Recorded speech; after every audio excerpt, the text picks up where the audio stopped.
activated. Hello, I'm Dr. Agent Somara, a mechanical engineer and broadcaster. And I'm Dr. Simon Clark, a physicist and science communicator.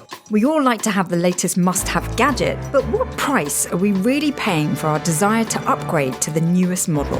Reports suggest that in 2021, every person on Earth produced an average of 7.6 kilograms of e-waste. And less than 20% of that e-waste was repaired or even recycled, with much of the rest ending up in landfills, creating vast gadget graveyards. So is it time to stop buying and start repairing our tech? Welcome to Mission Responsible.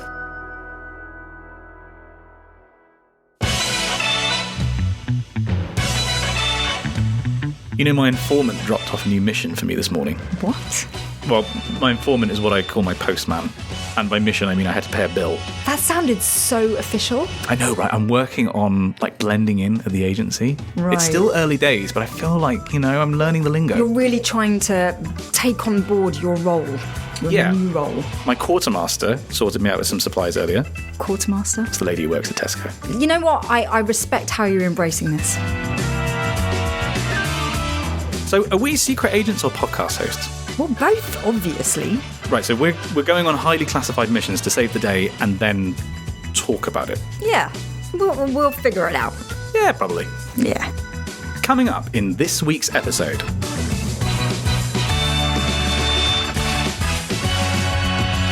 So when I was talking to all these people, I realised how big this issue is. We think that the real crime here is that manufacturers deliberately design products so that it's quite hard to repair them. I'm feeling very under pressure here. I'm nervous.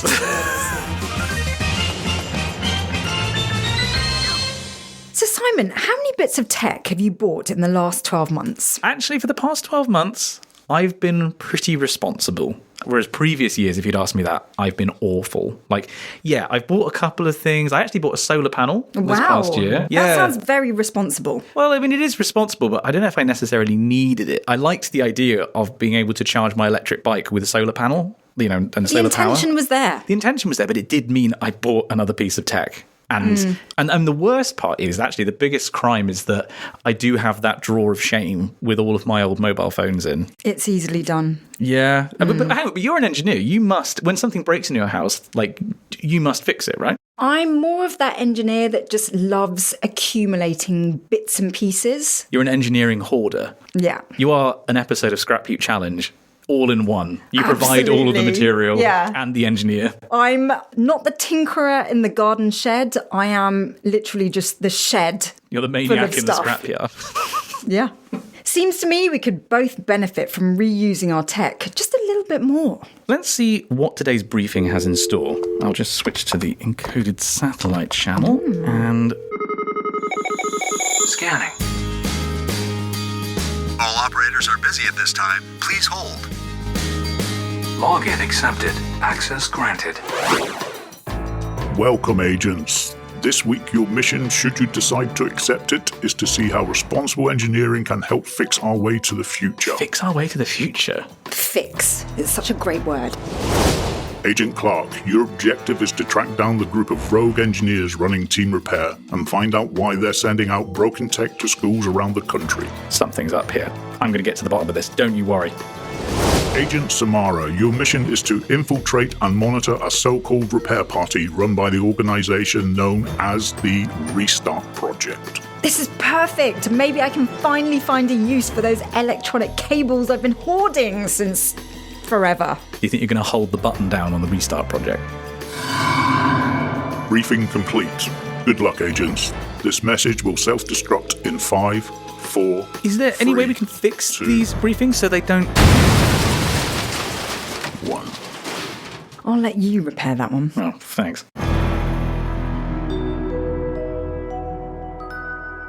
So, while Shinny is off on her field mission, I've been using my specialist sources to get some intel on the mysterious Team Repair. And before you ask, no, I didn't just Google them. I also used ChatGPT. Team Repair was founded in late 2021 by a diverse group of 5 Imperial College London engineers, aiming to solve some of today's biggest problems. They offer both a monthly subscription program and mobile app that inspires science and technological curiosity while teaching sustainability and repair skills. Time to put my spy training to use and see if I can extract more information about their plans. Hologram programs activated. Agent Clark, I've been expecting your call. Well, thank you for picking up. I need some answers. Tell us who you are and what drives you to do this. Yeah, sure. So I'm Megan Hale and I'm the CEO and co-founder of Team Repair. I graduated last year from Imperial and I studied design engineering. So the course that we did was all about designing solutions to help the world and help real world problems. And that's what I want to do in my life, try and improve people's lives. So when you went into doing engineering, were there specific problems like climate change that you had in mind that you wanted to solve?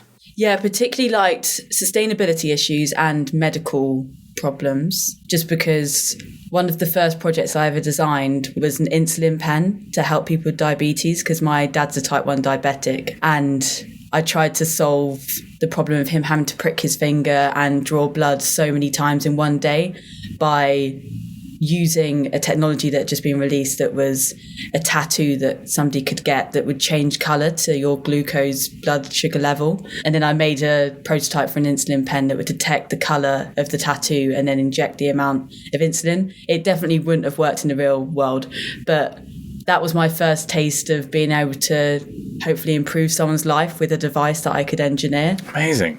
Can you give us an overview of what is Team Repair and what is Team Repair's mission? So we developed Team Repair based on our backgrounds. So there's 5 co-founders at Team Repair. And all of us, when we were younger, enjoyed taking broken things apart and trying to fix them. Trying is a key word here. We usually broke our parents' stuff when we were younger. But we're just so curious about how real products work. And that's something that's not taught in the classroom. And we also care so much about e-waste and how much waste we're producing and not really respecting our electrical items. The United Nations defines e-waste as anything we throw away that has a battery or plug and toxic or hazardous substances. We generate at least around 60 million metric tons of e-waste a year globally, with some estimates expecting this to reach 120 million tons by 2050 if we don't do anything about it. For perspective, a year's e-waste could weigh the same as 350 cruise ships and would measure 125 kilometres long. That's a lot of old gadgets. So when we first started investigating e-waste and how we could reduce e-waste when we were in our final year in a module where we had to create a business to align one of the SDG goals, we put a post on Reddit and we asked, why do you think we don't repair things like our grandparents did? And we got thousands of comments on that, with lots of people really caring about how things aren't repairable anymore. But one key theme that we saw throughout was people saying over and over again that we don't have confidence, especially with electronics, just to try and take it apart and give it a go. There's already so many resources out there to help you with this. It's just that first step, giving people that confidence. And then Oscar, who's one of the co-founders on the team, just said, why don't we send broken toys to kids? And that day we then ran to Ryman's. We picked up a retro games console. We made some modifications inside it to damage one of the buttons. And then we gave it to one of our lecturers' children.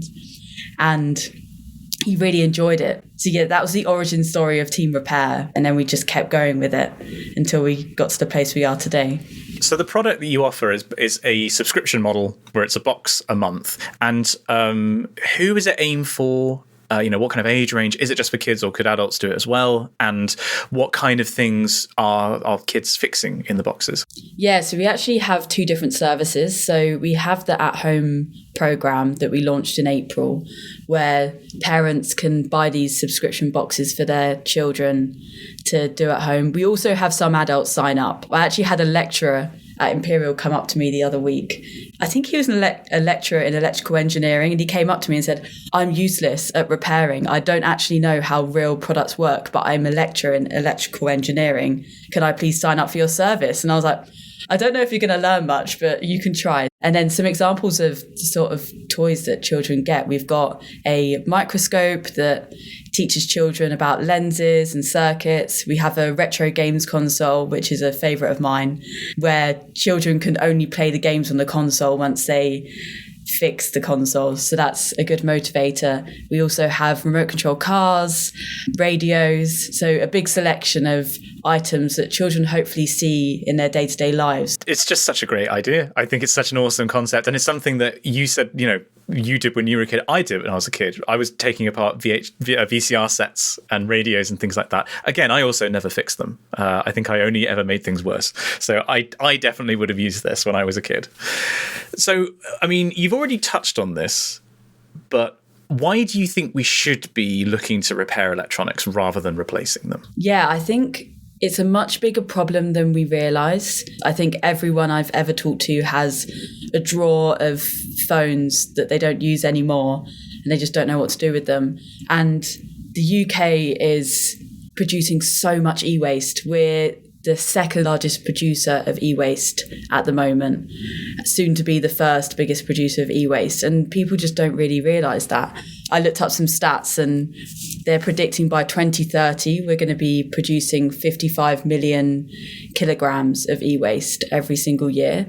And only 31% of this e-waste is being reused or recycled at the moment, just because people don't know where to get rid of it. Then there's toxic waste that then links out of them into the environment. But I think the other problem that people don't realise is there's so many precious metals that go into these devices. One big one that I researched a lot during my master's is the lithium within these devices. And we need this precious resource in the future. All of the electric vehicles that we want to make, we need lithium for the batteries inside them. But we have all of these devices, phones, in particular, one of the big ones is these disposable vapes that just get thrown away. All of them have lithium in them and we're not recovering that waste. This shortage of materials can lead to harmful and irresponsible recovery methods. It's a destructive cycle of mass manufacturing, short product lifespan, and inefficient disposal or recovery. And is that something that can be improved by designing products with longer lifespans, for example? Or is it that and making them repairable? Which one is more important? I think just everything is important. With Team Repair, we're not saying that we're teaching children all the skills they'll ever need to repair anything. What we call it is instilling a repairing mindset in the next generation. So we're just making children think again about their products and where they come from. And when you take a product apart, you can see all of the work that's gone into it and also how complex it is to then disassemble that and then recycle all the parts. There's a right to repair movement at the moment, and they've listed like 5 key areas they're demanding change in, which is improving design. That's a massive one. Making things more repairable, making it affordable to repair. That's something I get quite a lot when I'm at workshops. People come up to me and say, yeah, you're teaching repair, but at the moment, if my phone breaks, it's so much cheaper and easier for me to buy a new one. Why would I bother to repair? And then we also need to inform consumers a bit more about how repairable their items are when they purchase them. And we're hoping that with Team Repair, if we instill this repairing mindset from a younger age, hopefully we have this new generation that's demanding change from manufacturers and companies that are producing these electronics, and go away from this society where we have a throwaway culture where we always want the new everything as soon as it comes out. You are sending out these products to kids and they're coming from landfill. Is that right? How do you source what you are sending out in these boxes? So our original business model, this was something that I was so determined to do. I spent like 2-3 months contacting as many toy distributors and manufacturers as possible to find their seconds that was going to landfill. And I tried so hard. I was talking to so many people, but manufacturers and distributors and retailers don't want to disclose how much they're throwing away. And that's what I found so tricky, that we were providing them a solution where it's like, at the moment, they're paying so much money for these things to get disposed of. Sometimes there are things that get returned to shops completely working order, but the packaging is a bit damaged. But for them, financially, it's cheaper to just send it to get it disposed of than send it back to the packaging distributor and repackage it. So when I was talking to all these people, I realized how big this issue is. At the moment, we're circular in the way that we get gadgets, we put faults into them, we send them out, and then the children have them for a month. And then at the end of the month, they send them back to us and we re-engineer in a fault. So we're still very driven to keep that part of our circularity. And in the future, when we've got all of that set up, I'm going to continue having my conversations with manufacturers, retailers and distributors.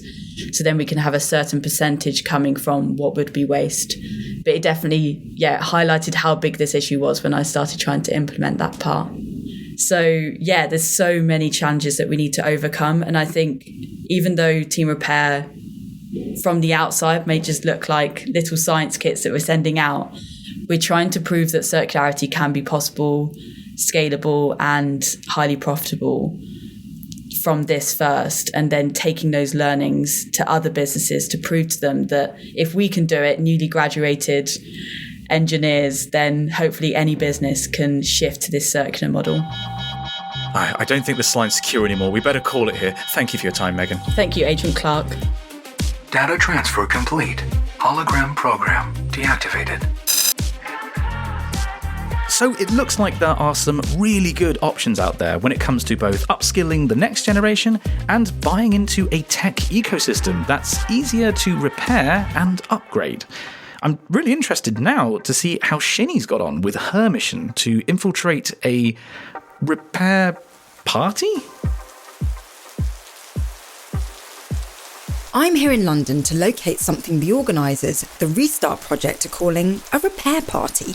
To make sure I blend in, I've decided to bring some items that need repairing. I'm told the party is happening, not in a nightclub, but in a community centre.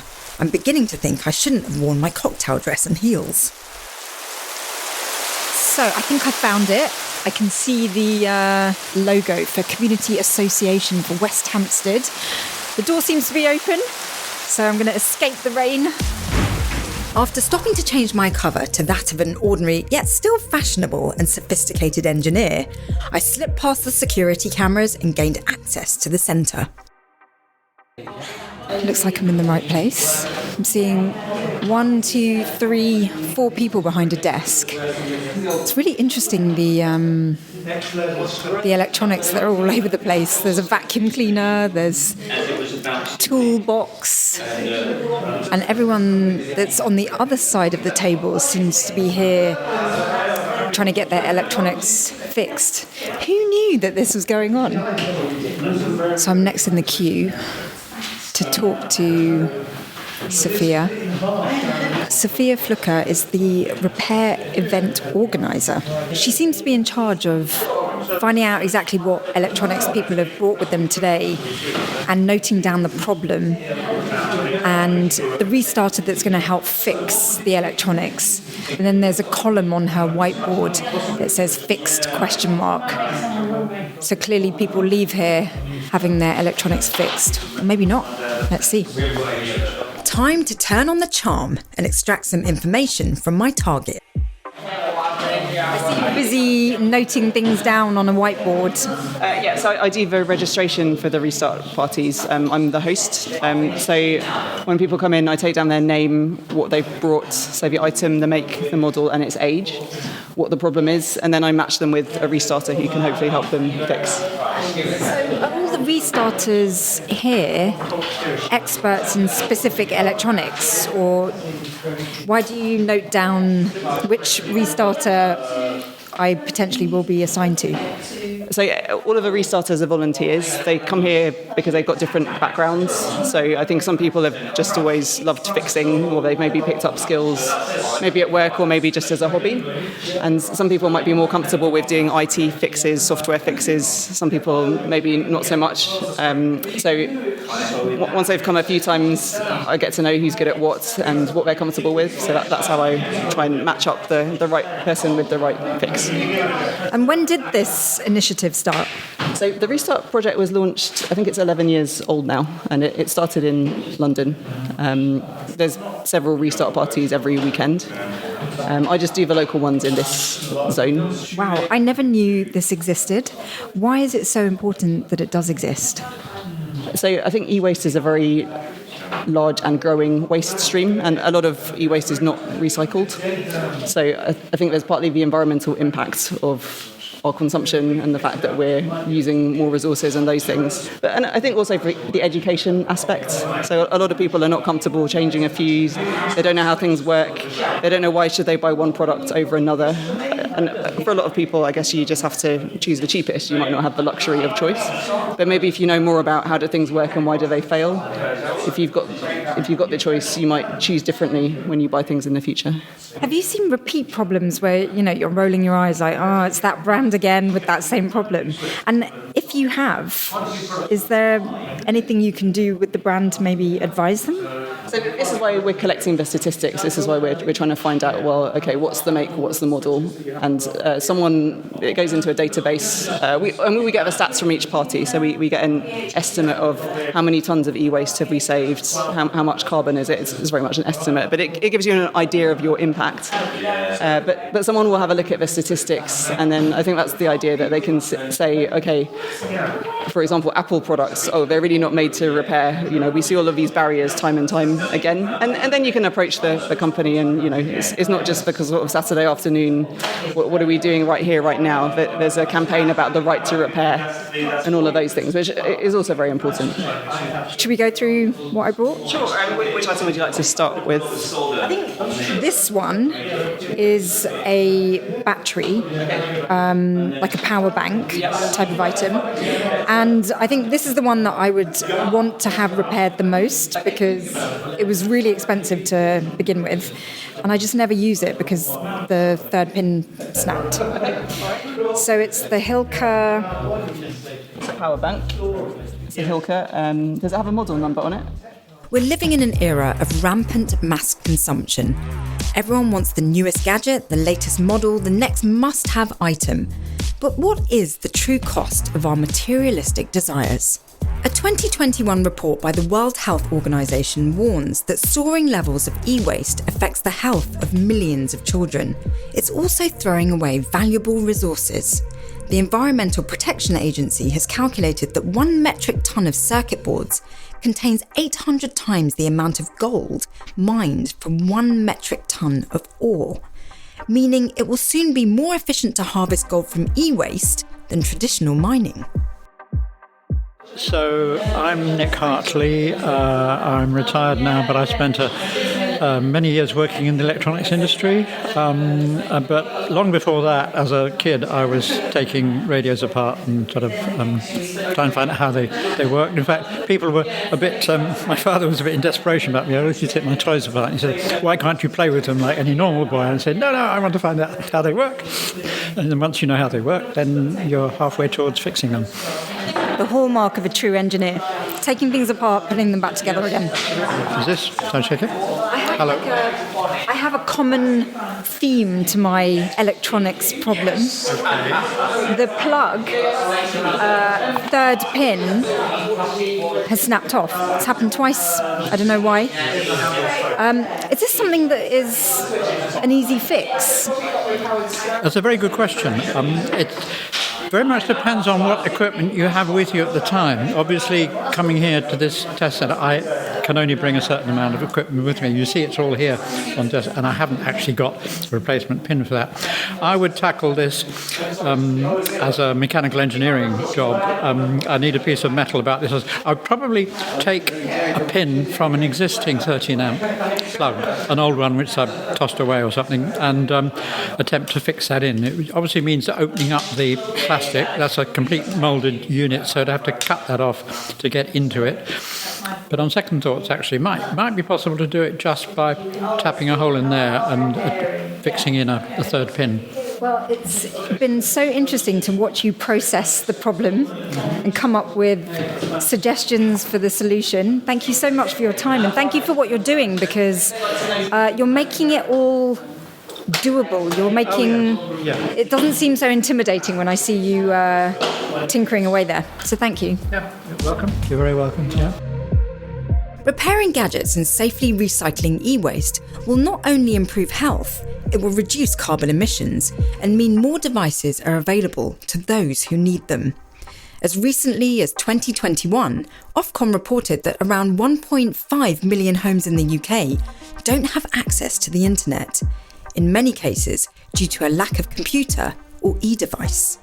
My name is Ugo Valauri and I'm co-founder and co-director of the Restart project.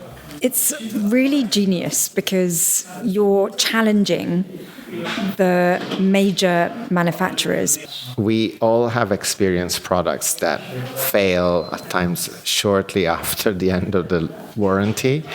But we think that the real crime here is that manufacturers deliberately design products so that it's quite hard to repair them, or they price the spare parts for products at a price point that many people will find not worth repairing and therefore replace a product. This is so profound. Like, what you're doing is so profound because this is about our attachment to things and about consumerism and the fact that it's almost baked into our society that we have this fast turnover of consuming electronics, and it's almost, I kind of want to say it, but it almost feels wrong the way we approach our gadgets. Yeah, and it's also often a matter of consumers being blamed for their approaches to just not having the patience to get something repaired, but it's more complicated than that. We think that manufacturers and people in the waste industry are very quick at blaming consumers, saying, oh, but they just wanted to upgrade. But the reality is that all the incentives go in the wrong direction. And we've done research looking at how a lot of the products that people also bring to places called reuse and recycling centers. Many of these products, we've done research, are still reusable. But the reality is that very frequently they just get recycled. And when you recycle something, you waste a lot of the potential that was embedded in that product, and a lot of the environmental footprint that went into manufacturing it actually gets lost the moment you grind the materials again. We need governments and manufacturers to create a system that's designed to work for people and planet if we want to fix this at scale. Thank you for what you're doing, and I hope you continue to thrive with this because it's a magical process. I've witnessed it. Gosh, that was such a powerful experience. I thought I was going to get my electronics repaired, and actually I feel like I've had a complete change of mentality. The way I consume gadgets is probably very similar to the way many of us consume gadgets, where we often think that it's time to buy something new or upgrade, and actually the products that we replace probably have a lot more life in them. Certainly today, I thought these plugs needed to be changed mostly, and probably from being lazy, I didn't change the plugs and just got new products. But actually, I see that, this is not the right way to think. If we want to be more socially responsible, we really have to look at the way we use and consume products and be much more mindful of the environmental impact. Mission complete. Please evacuate immediately. So we're back here at Mission Responsible HQ. Shinny, do you feel more inspired to repair some of your own tech? Absolutely. In fact, I feel really guilty that I haven't done it sooner. I know what you mean, actually. Like, I'm very aware now of the total footprint that I've had in terms of my electronics and looking back at everything. I feel that we need to blame ourselves less as consumers and actually put more pressure on manufacturers to start engineering in a way that is more responsible. Intelligence accepted. Your final task is to demonstrate your repair skills to Agent Cameron at D Branch. Hello, agents. It's Greig Cameron, Community Manager at DesignSpark. Have you been hiding in that filing cabinet all this time? Yeah, I've been in there for hours. I recommend you avoid that bucket in the corner. In front of you are 2 kits from Team Repair for you to test your skills on. I'm going to give you 10 minutes each to see how far you can get. My money is on you on this one. I'm not feeling confident about this, Shinny. Let me at it. On your marks, get set, go. Right, opening the box. What do we got? All these stickers. Oh, what? Oh, this is cool. Must not get distracted by stickers. So it says kit contents. We got all the bits that we were supposed to return, and there's the bits we're allowed to keep. There's a console. Yeah. Oh.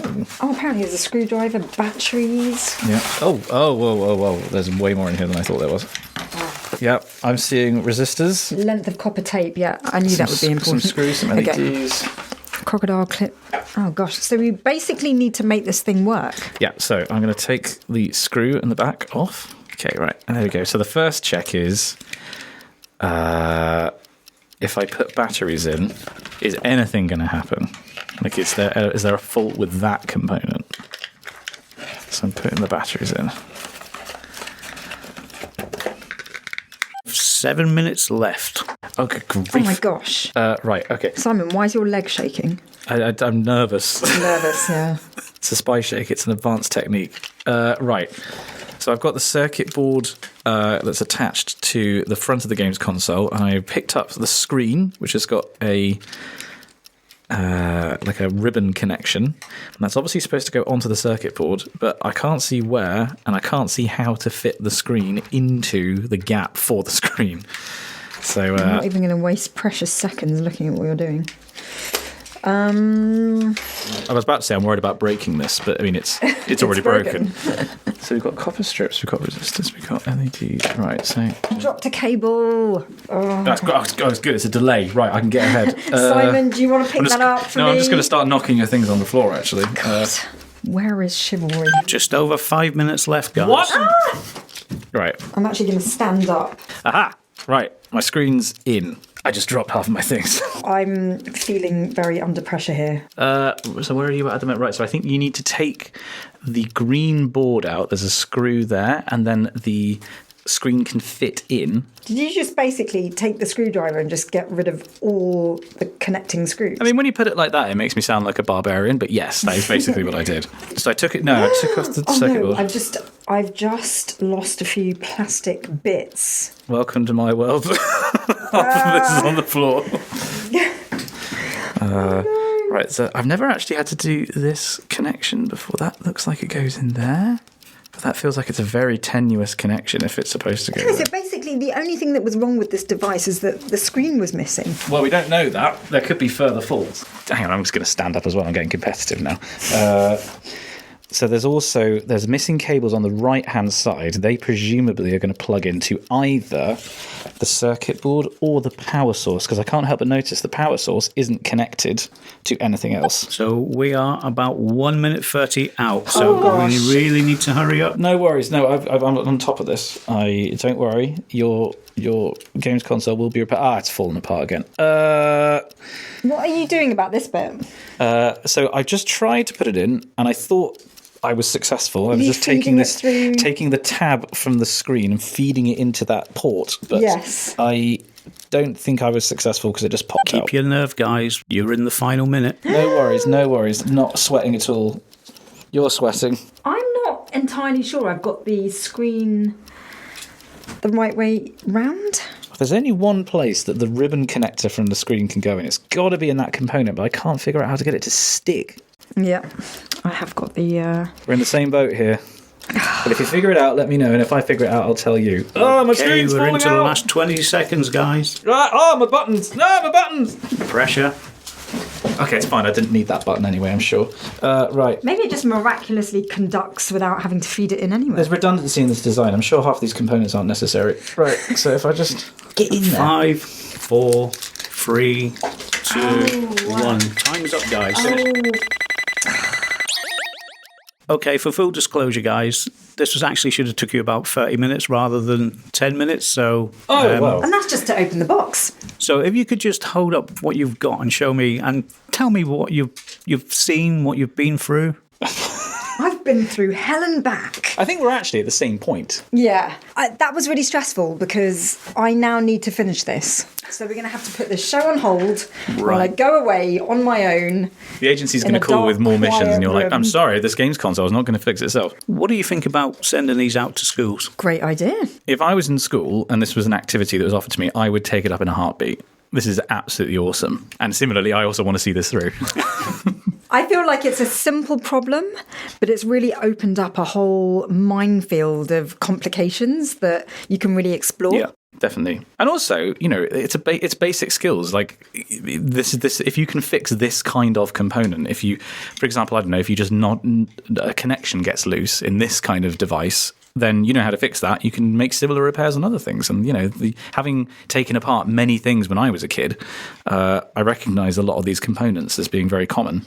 And the basic fundamentals, like black being negative and red being positive in terms of terminals, and being able to open up a device and know where those two terminals are within the actual device itself. I've lost some niblets from the back of my buttons. I don't know where they've gone. Okay, guys, I've been watching you. I'm relatively impressed. I think it's not a bad start because you did call out quite a few things in terms of connecting the screen to the circuit board, the ribbon connector. Absolutely needs to go there. The call out for the batteries. First of all, that's the first rule in engineering. Make sure your power source is connected. So I would give yourselves a pat on the back. Warning. Commence system shutdown. Greg, thank you so much for opening up our worlds to this fascinating device. And giving us some devices to open up. You're welcome, guys, and I'll see you on the next episode. Well, I think that wraps up today's mission. Thanks for listening. If you enjoyed the show, please do one of 3 lovely things for us. That's right. We'd love it if you could leave a review, subscribe to the show, or recommend us to a friend. And don't forget, you can start your very own responsible engineering journey by signing up to DesignSpark's free design resources at DesignSpark.com. Until next time, I've been Agent Simon Clark. And I've been Agent Somara. And this has been Mission Responsible. Mission Responsible was a Why Did the Chicken production for DesignSpark. Huge thanks to our guests Megan Hale, Sophia Fluker, Ugo Valori, and Greig Cameron. The series producer was Simona Rata, the researcher was Chris Armstrong, and the executive producer was Dan Page.